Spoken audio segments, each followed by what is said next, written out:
يرفع الله الذين آمنوا منكم والذين أوتوا العلم درجات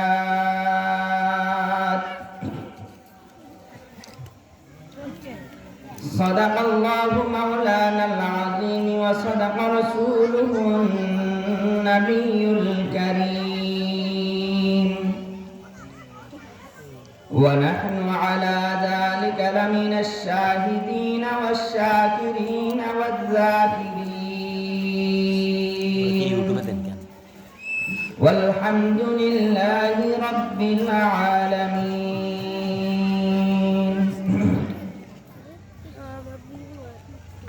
नजर गुंबद खबरा है हरम है फिर पेश नजर गुंबद खबरा है हरम है फिर नाम खुदा रोज़ाए जन्नत पे कदम है फिर नाम खुदा रोज़ाए जन्नत पे कदम है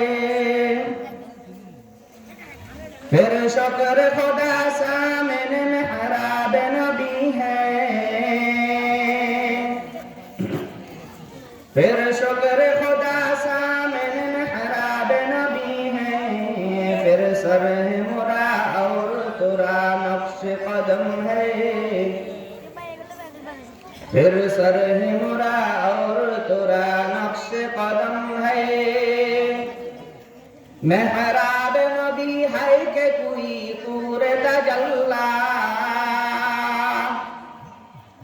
मेहराब नबी है के कोई तूर तजल्ला दिल शौक से लबरीज है और आंखें भी नम है दिल शौक से लबरीज है और आंखें भी नम है रग रग में मोहब्बत हो रसूल अरबी की रग रग में मोहब्बत हो रसूल अरबी की जन्नत के खजाइन के ही बैअ सलम है जन्नत के खजाइन के ही बैअ सलम है अल्हम्दुलिल्लाह আল্লাহ পাক রব্বুল আলামিনের দরবারে অসংখ্য গণিত শুকরিয়া আল্লাহ সুবহানাহু ওয়া তাআলা আমাদেরকে আজকের এই মহতি মাহফিলে একত্রিত হওয়ার তৌফিক দান করেছেন এই জন্য শুকরিয়া আদায় করি আলহামদুলিল্লাহ আলহামদুলিল্লাহ সম্মানিত হাজিরিন সময় একেবারে সংক্ষিপ্ত এইজন্য অল্প সময় কথা বলবো আল্লাহ সুবহানাহু ওয়া তাআলা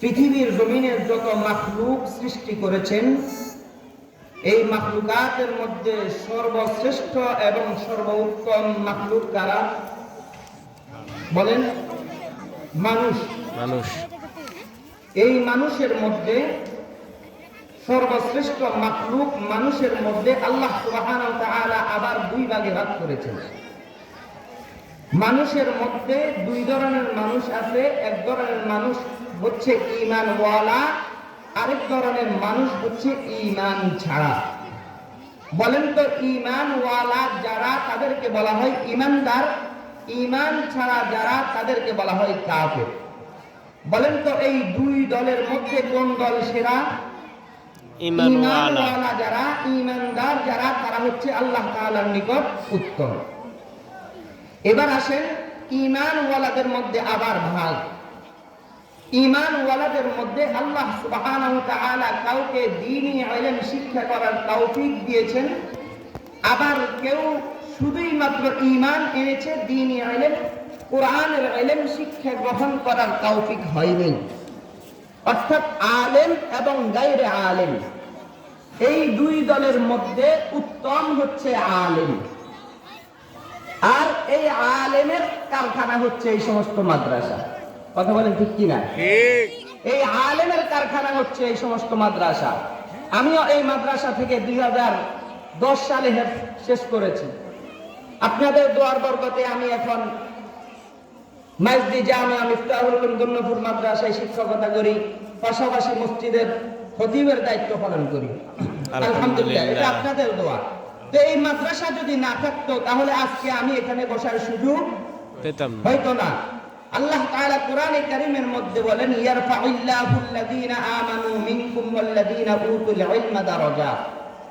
যারা ইলম তলব করেছে, ইলম শিখে আলেম হয়েছে, তাদের মর্যাদা আল্লাহ তাআলা বাড়িয়ে দেন। এই যে আমি একসময় এখানকার ছাত্র ছিলাম, এখন আল্লাহ সুবহানাহু ওয়া তাআলা মর্যাদা বাড়িয়ে আমাকে এই চেয়ারে বসাইছেন। কথা বলেন ঠিক কিনা? তাহলে আয়াতের সাথে বাস্তবতার সাথে মিল আছে কিনা বলেন? আছে। আল্লাহ তাআলা যে বলেছে আলেমকে আল্লাহ তাআলা মর্যাদা বাড়িয়ে দেন, এই আয়াতে আজকে আমাকে এখানে বসিয়ে, একসময় আমি এই মাদ্রাসার ছাত্র ছিলাম, আজকে আল্লাহ তাআলা আমাকে এই চেয়ারে বসে সম্মানিত করেছেন। আল্লাহ তাআলা কোরআনের আয়াতকে প্রমাণ করে দিয়েছেন। ঠিক। ইয়ারফাউল্লাহুল্লাযীনা আমানু মিনকুম ওয়াল্লাযীনা উতুল ইলমা দারাজাত। যারা এই ইলম অন্বেষণ করে আলেম হয়, আল্লাহ তাআলা তাদের মর্যাদা বাড়িয়ে দেন। তাদের মর্যাদা আল্লাহ তাআলা বাড়িয়ে দেন। এই যে এখানে যারা আয়োজন করেছে, যে সমস্ত ছাত্ররা এখানে পড়তেছে, তাদের জন্য আল্লাহ তাআলা অনেক সুসংবাদ রেখেছেন। আল্লাহ তাআলার হাবিব বলেন, মান সালাকা তরিকান ইয়াতলুবু ফীহি ইলমান সালাকাল্লাহু লাহু তরিকাম মিন তুরুকিল জান্নাহ। মান সালাকা তরিকান ইয়াতলুবু ফীহি ইলমা। যে ব্যক্তি ইলম তলব করার জন্য একটি রাস্তা অতিক্রম করে, সালাকাল্লাহু লাহু তরিকাম মিন তুরুকিল জান্নাহ। আল্লাহ তাআলা জান্নাতের পথ সমূহ থেকে একটি পথ অতিক্রম করিয়ে দেন। সুবহানাল্লাহ। তাহলে আলেমের মর্যাদা কেমন? যারা ছাত্র যখনই ইলমের জন্য বের হয়ে গেছে, তখনই আল্লাহ তাআলা জান্নাতের একটি ধাপ তাদের।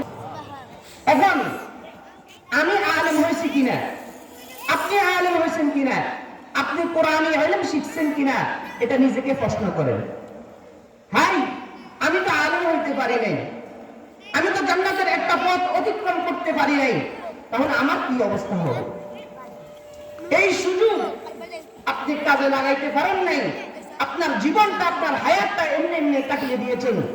এখনো সুযোগ আছে, আপনার ছেলে আছে, আপনার ছেলে বড় হয়ে গেছে, বয়স্ক হয়ে গেছে, আপনার ছেলের ঘরে নাতি আছে, তাদেরকে এই মাদ্রাসায় পড়িয়ে তার ছেলেকে, আপনি আলেম হইতে পারেন নাই, আপনার ছেলেকে এই সমস্ত মাদ্রাসায় পড়িয়ে কোরআনের হাফেজ বানাবেন, আলেম বানাবেন।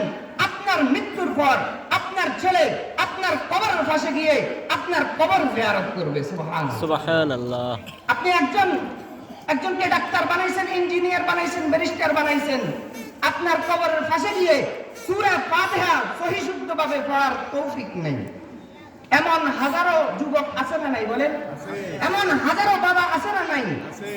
তাদের কবরের পাশে গিয়ে সূরা ফাতিহা সুন্দর করে শুদ্ধ করে পড়বে, এই তৌফিকটা নাই। মান ক্বারা হারফান মিন কিতাবিল্লাহি ফালাহু বিহি হাসানা ওয়াল হাসানাতু বিআশরি আমসালিহা। লা আকুলু আলিফ লাম মিম হারফুন ওয়ালাকিন আলিফুন হারফুন ওয়া মিমুন হারফুন ওয়া লামুন হারফুন। আল্লাহ তাআলার হাবিব বলেন, মান ক্বারা হারফান মিন কিতাবিল্লাহি ফালাহু বিহি হাসানা। যে ব্যক্তি কোরআনে কারীমের একটি অক্ষর তেলাওয়াত করবে, ফালাহু বিহি হাসানা, আল্লাহ তাআলা তার জন্য এক নেকি বরাদ্দ করবেন। বলেন তো, যদি সহি শুদ্ধভাবে কোরআনে কারীম তেলাওয়াত করতে না পারে, তাকে নেকি দেওয়া হবে না? নেকি দেওয়া হবে না। বরং যদি কোরআনে কারীম অশুদ্ধ তেলাওয়াত করে, তার উপর আল্লাহ তাআলার লানত, তার উপর কোরআনের লানত, স্পষ্ট হাদিস, তার উপর কোরআনে লানত করে। তাহলে সহি শুদ্ধ কোরআন শিক্ষা দেয় এই সমস্ত মাদ্রাসায়, সহি শুদ্ধ কোরআন শিক্ষা দেয় মদিনাতুল উলুম ইসলামিয়া মাদ্রাসায়। কথা বলেন ঠিক কিনা? ঠিক। মান ক্বারা হারফান মিন কিতাবিল্লাহি ফালাহু বিহি হাসানা ওয়াল হাসানাতু বিআশরি আমসালিহা। লা আকুলু আলিফ লাম মিম হারফুন।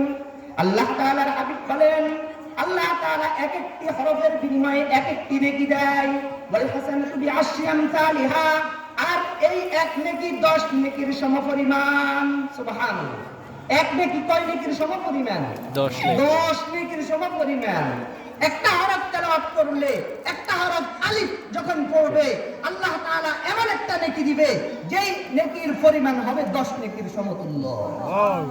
আল্লাহ তাআলার হাবিব বলেন, লা আকুলু আলিফ লাম মিম হরফুন। আমি এই কথা বলি নাই, লা আকুলু আলিফ লাম মিম হরফুন। আলিফ লাম মিম এটা একটা হরফ। আল্লাহর হাবিব বলেন, আমি এই কথা বলি নাই, বাল আলিফুন হরফুন ওয়া লামুন হরফুন ওয়া মিমুন হরফুন। আল্লাহ তাআলার হাবিব বলেন, বরং আলিফ একটা হরফ, লাম একটা হরফ, মিম একটা হরফ। এখানে তিনটা হরফ আছে। আমি বলি নাই আলিফ লাম মিম এটা একটা হরফ, না না, এই কথা বলি নাই, বরং আলিফ একটা হরফ। তাহলে আলিফ যখন তেলাওয়াত করব, আলিফ যখন বলবো, তখন আল্লাহ তাআলা আমাকে 10 নেকি দিবেন। লাম যখন বলবো আরো 10 নেকি, 20 নেকি। মিম যখন বলবো আরো 10 নেকি দিবে। বলেন তো 3 10 কত? 30। 3 10 30। তাফসীরের মধ্যে বলেন, মুফাসসিরিনে কেরাম দেখেন, আলিফ লিখতে আবার 3টা অক্ষর লাগে। আলিফ লাম ফা, আলিফ লিখতে কয়টা অক্ষর লাগে? 3টা অক্ষর লাগে। লাম লিখতে আবার 3টা অক্ষর লাগে। মিম লিখতে আবার 3টা অক্ষর লাগে। তাহলে বলুন তো এখানে কয়টা অক্ষর হয়েছে? কয়টা? 9টা। 9টার মধ্যে এক একটার কারণে, এক একটা তেলাওয়াত করার কারণে আল্লাহ তাআলা কয় নেকি দিবেন? 10 নেকি। তাহলে বলেন তো আলিফ লাম মিম এটা তেলাওয়াত করলে কয় নেকি পাবে? কয় নেকি পাবে? 3 30 90 নেকি পাবে। শুধুমাত্র আলিফ লাম মিম এটা তেলাওয়াত করার কারণে 90 নেকি পাবে। তাহলে যালিকাল কিতাব লা রাইবা ফীহি হুদাল লিল মুত্তাকিন আল্লাযীনা ইউমিনুনা বিল গায়ব ওয়া ইউকিমুনাস সালাহ ওয়া মিম্মা রাযাকনাহুম ইউনফিকুন। এভাবে তেলাওয়াত করতে করতে করতে যখন মিনাল জিন্নাতি ওয়ান নাস পর্যন্ত যাবেন, বলেন তো আল্লাহ তাআলা ওই ব্যক্তিকে কি পরিমাণ নেকি দান করবেন? শুধুমাত্র আলিফ লাম মিম এটা তেলাওয়াত করলে কয় নেকি? 90 নেকি। এভাবে তেলাওয়াত করতে করতে করতে যখন মিনাল জিন্নাতি ওয়ান নাস পর্যন্ত যাবে, তার আমলনামার নেকিতে ভরপুর হয়ে যাবে। সুবহানাল্লাহ। বলেন না, তাহলে কোরআন শিখার দরকার আছে কিনা? আছে। আছে কিনা বলেন? আছে। বলেন আছে কিনা? আছে। যারা এখনো বাহিরে আছে তাদেরকে ভিতরে আনার জন্য একটা তাকবীর দিতে পারবেন ইনশাআল্লাহ। সবাই বলেন নারে তাকবীর, আল্লাহু আকবার, তাকবীর, আল্লাহু আকবার। কোরআন সুন্নাহর আলো ঘরে ঘরে জালো, ঘরে জালো, কোরআন সুন্নাহর আলো। আল্লাহ তাআলা আমাদের, আমরা তো যারা শিখতে পেরেছি, আল্লাহ তাআলা আমল করার তৌফিক দান করুক। এবং যারা আমরা শিখতে পারি নাই, আমাদের ছেলে আছে, নাতি আছে, তাদেরকে আল্লাহ তাআলা যেন এই সমস্ত মাদ্রাসায় লেখাপড়া করিয়ে হাফেজ এবং আলেম হিসেবে বানানোর তৌফিক দান করে। সকলে বলি আমিন। আমিন। ওয়া আখিরু দাওয়ানা আনিল হামদুলিল্লাহি রাব্বিল আলামিন। আসসালামু আলাইকুম ওয়া রাহমাতুল্লাহ। ওয়া আলাইকুম আসসালাম ওয়া রাহমাতুল্লাহ।